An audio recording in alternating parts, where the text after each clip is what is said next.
Welcome to the Amanda Hall Psychic Show here in the Gold Coast in Australia. I hope wherever you are in this world of ours that you've had an absolutely fantastic week. I mean, hasn't it been interesting and exciting and all the rest as we watched the USA elections unfold? I don't know about you guys, but I certainly, every time I walked past the television, I had another look to see what was sort of happening and who was going to be the new president. So all we can say to our friends in America, no matter who you voted for, let's try and unify not only your country, but the rest of the world now and move forward in a much more positive slant. I think that's the most important thing that everybody can take from this. There's lots of changes going on around the world, and there's lots of things that we may not necessarily agree with. Some people will and some people won't, but that's what makes this world such a fascinating place. But I think we should all now sort of take a chill pill and all start to try and get back to some kindness, because after all, this week it is about kindness and about being nice to people. And you know, it's a time for friendship now, and it's a time for healing. And no matter where you live in this amazing planet of ours, I think it's a time to sort of remember what's the most important thing we can have in our lives. And one of those most important things is friendship and peace and our health. So without rabbiting on too much, let's get to the card of the week. Now, this week, the card of the week that I've chosen or pulled out of the deck was the Eight of Cups. Now, it has two distinct meanings. It can be money problems. Now, money problems don't always mean that you haven't got enough of it. It can just be sometimes that you're doing some creative accounting or sorting through your finances or doing your taxes or, you know, just reorganizing your life on a financial sort of basis.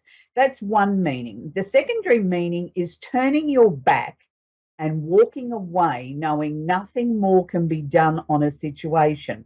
Now, 9 times out of 10, when I see this card come out in a reading, I tend to take the secondary meaning, knowing that whatever the person's been through or has been going through, it's time now to draw a line in the sand and say enough. Turn your back, walk away, knowing nothing more can be done, that you've done everything humanly possible in the situation.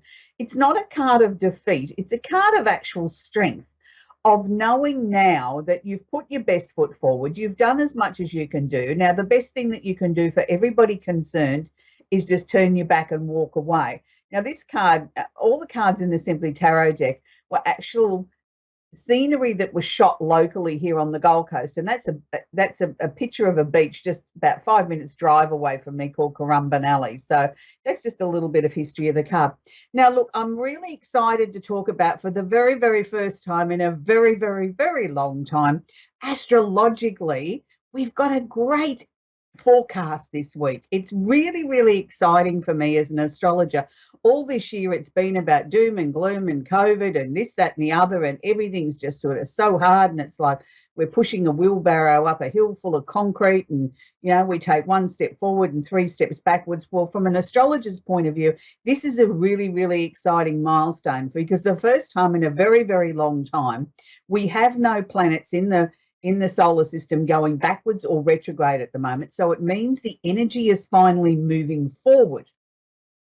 And I can't tell you how excited I feel to say that, because finally now we're starting to see, just in the last few days, we're starting to see some major breakthroughs. Yes, they've called, you know, the president-elect in the USA, whether, you know, people agree with that decision or not, that's what the people voted for.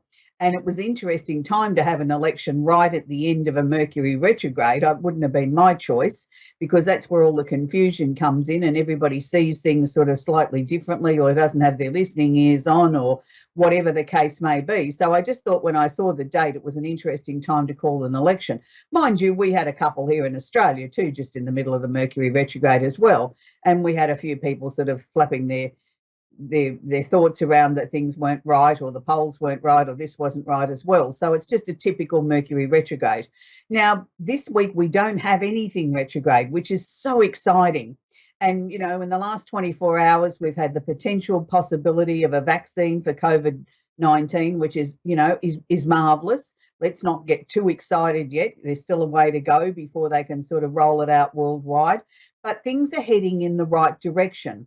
And that's why I'm saying I was so pleased this morning when I opened up the astrology chart for the week and looked at where the planets were sitting today to know that we, for the first time in a very long time, we have no retrograde planets.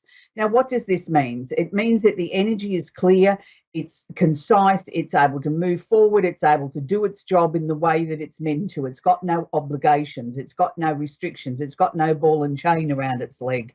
It's, you know, it's working at its full throttle. So we still have the same three culprits of Jupiter, Pluto, and Saturn all sitting conjunct in or holding hands in Capricorn, and they're all holding hands very, very tightly.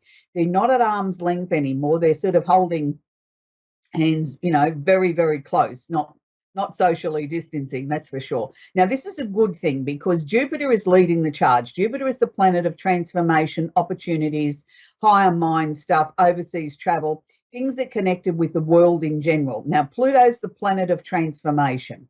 It's asked us to look under the covers. It's asked us to search our soul. It's asked us to find the truth in the situations that govern us. Now, it's connected, also holding hands with the planet of discipline, or the father figure planet called Saturn.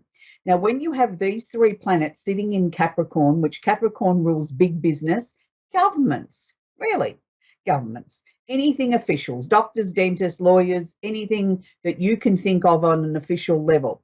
So with these three really, really closely together, holding hands in Capricorn, it means now we're going to get some breakthroughs. We're going to get some of the barriers that have been holding us back are now going to slowly start to disappear, or going to slowly start to break down. Now, this is one of the reasons why I think we've had this announcement in the last 24 hours of the potential of a 90% successful vaccine against COVID-19. It doesn't just say that, you know, they haven't been working on it for a very long time. They have, but it's the time that they're feeling confident that they can step forward with some information.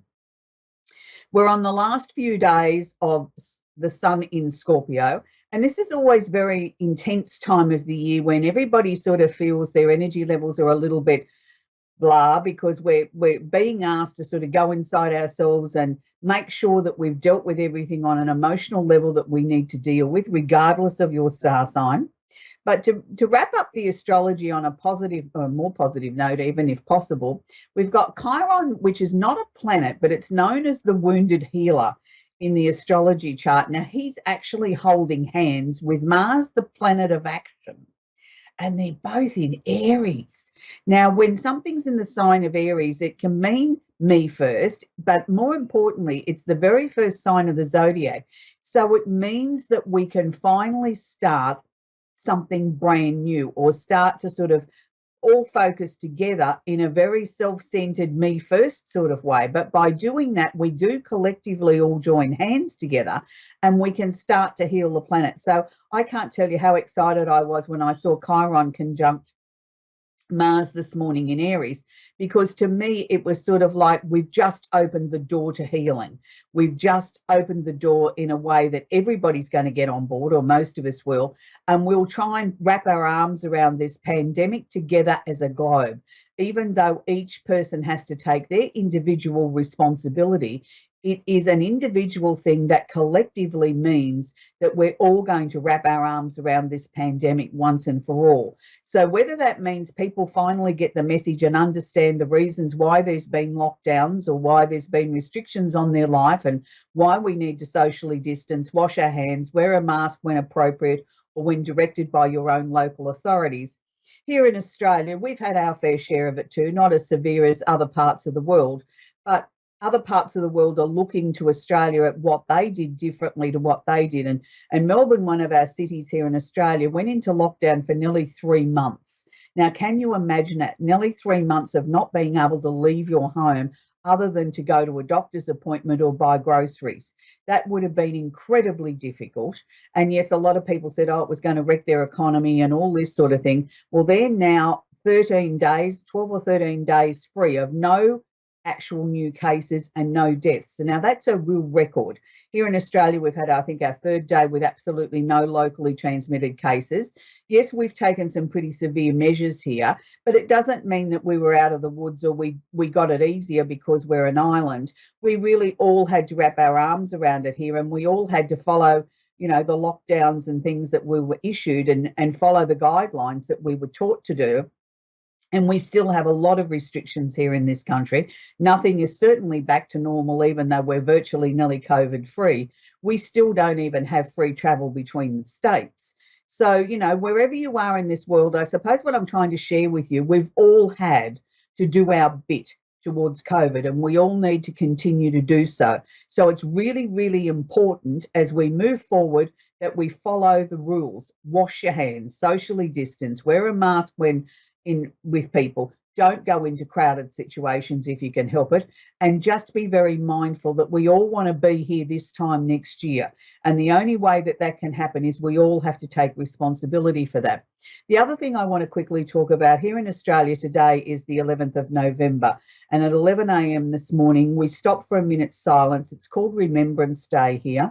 I know you have lots of different names for your special days around the world, but this is where we stop for a minute's silence to remember those that have fallen, for people that have fought in wars, men and women all around the world, not just Australia. We honour them, we remember them, we wear a red poppy. We do things like that that are really important. And I think today more than ever, we owe it to the people that gave their lives up for their respective countries to bring peace to the world, that we owe it to them to really put our best foot forward in getting our arms around COVID. Let's do it for them. If we can't do it for ourselves, let's do it in their honour. The other thing that I'll quickly mention before we go on to our first caller, this week is about being kind to each other. It's about Kindness Week. And in memory of Kindness Week, I have on a beautiful David Cassidy Yellow Itilly Rose, I Think I Love You, from a collection out of the UK. And I think it's only fitting that, he was one of the most talented singers on the planet. It's this month, later this month, 3 years ago, we lost him. And it's going to be this month, I'm going to remember David Cassidy because he shone so much light on the world. His music was happy and uplifting. And I think we can all do with a little bit of that, of, I think I love you, and let's sort of share the love around.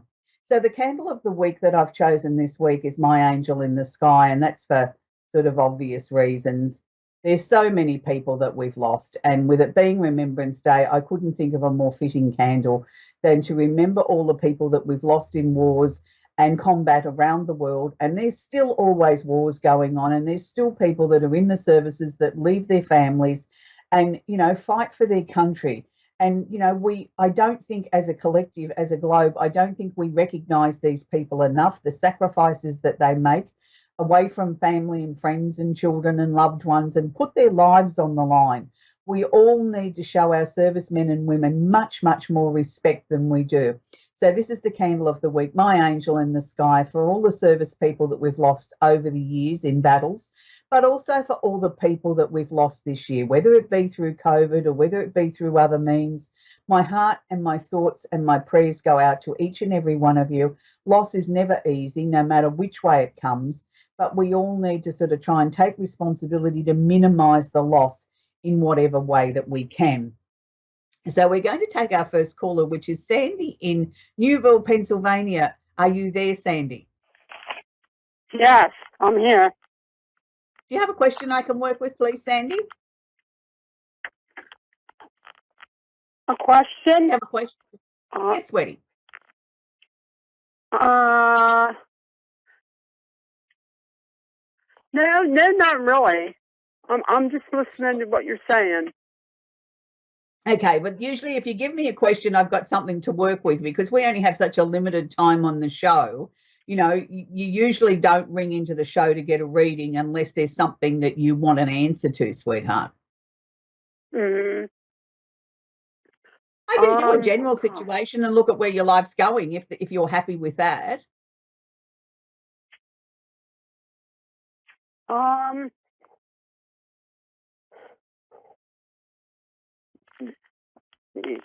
Okay, let's do that, Sandy. Let's go that way. Let me tune into where your life's going. The first thing that they're sharing with me is this year has been, I'm not going to say the toughest year of your life, but I'm going to say on an emotional front, I think there was a lot of things that you had to confront. You had to sort of look at things that you'd put away to one side and thought, I'll get around to that one day. They all came sort of flooding back into your mind that you had to start to sort of deal with them. And it wasn't necessarily the easiest thing for you to do, because some of this was quite confronting, that you really had to sort of take responsibility for what your role and what your part was in some of these situations and things that had happened in your life. Then there was other parts there where you could sort of say, well, that happened because of this, and that's the reasons why I'm no longer in contact with that person. And it was sort of like a real clearing out in many, many ways, where a lot of us went and cleared out our closets during lockdown. You were clearing out the closets of your mind and allowing yourself to sort of look at things without any great emotion. It was like as if I was looking at it as if it was someone else's life. Now, that was really important, because that way we could look at everything very objectively and be able to get to the bottom of things, and to be able to release things on a much, much deeper level than we normally do in our day-to-day life. And it's sort of like most of us sort of tend to think, oh, yes, I've dealt with that, I've let go of it, or I've worked through it. But we tend to put most of it away into our subconscious and think, well, I'll get around to that later on. And most of us never do. And that's where our blockages in life come from. So, Sandy, for you, that to me is a very important step forward, is it in the fact that your life is going to start to open up and unfold in ways that you could never begin to imagine. That because you've done sort of such a deep clearing out of old emotions and old issues, that you're now able to sort of look at your life as it starts to unfold in a very, very different lens. It's like, okay, I may not feel necessarily overwhelming emotion, positive or negative, and you might be a bit concerned about that. I don't want you to be concerned about it, because what it means is now that you're just approaching everything with a very matter-of-fact sort of energy. I'm not expecting anything. I'm not anticipating anything. I'm just seeing where things take me. And then if it turns out to be absolutely fantastic, well, then I'll get excited and euphoric and whatever. And if it doesn't, well, I was prepared for that. So 2021 for you, I think, is going to be a year of some very monumental changes, but changes that I think that are overdue. It's like you're ready to take the world by storm again. You're ready to bring towards you everything that you feel that is going to be important to you. And those changes can take many forms. It could be a move of residence. It could be a change of job. It could just be saying, okay, I'm going to do what makes me happy in 2021. So there's lots of potential, lots of opportunities there, Sandy. So I hope that's helped you with a little reading. Yes. Yeah, that was pretty accurate.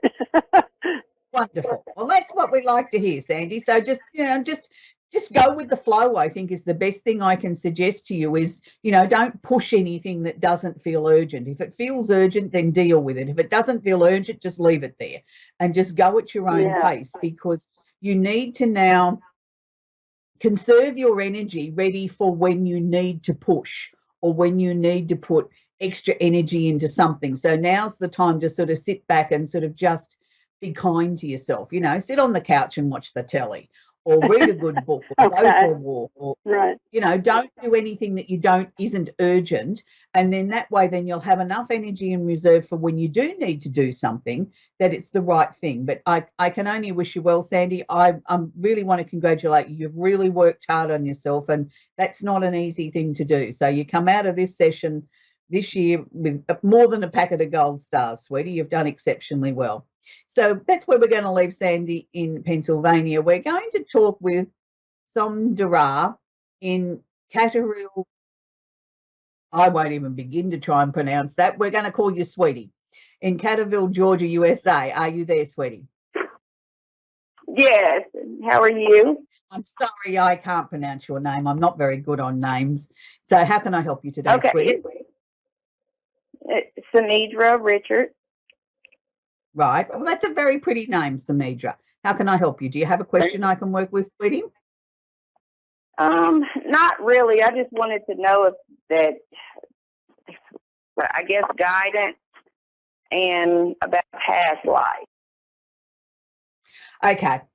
Really difficult to talk about past lives in the couple of minutes that we've got on the show, because that's a fairly complex sort of process to go in to find out about somebody's past lives.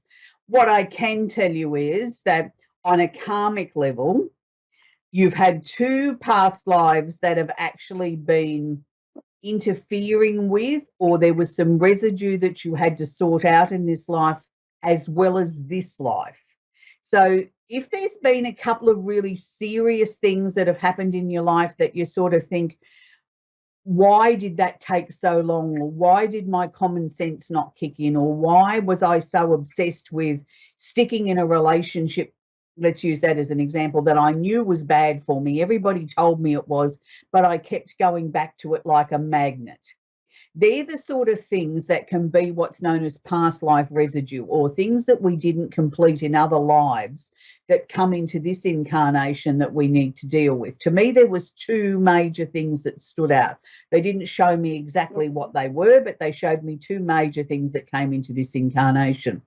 Interesting, the other thing that they're sharing with me, whatever's taken place in your mind and your life since June, they're showing me that as being a fairly major karmic event or a major karmic learning lesson. You don't need to share with me what it was, just say yes or no. Was there something from June this year that sort of really impacted your life? Nothing? June this year. I'm just trying to From think June. back of June this year. What, like I don't have anything major that impacted me June this year, but I don't know, other than the kids, getting out of school for Corona, but I don't know. No, this would have had to have been something major, whether it was just a major event in your mind where you felt something shifted, or you finally got answers, or you were able to look at something and say, oh, right, that's it. I can put that to rest now. I know exactly why that happened, or what it was about, or how it affected me. Sometimes it can be something that was, life-changing as in an event, but it could have just been that you had an awakening and were able to sort of put a lot of issues to rest. Okay.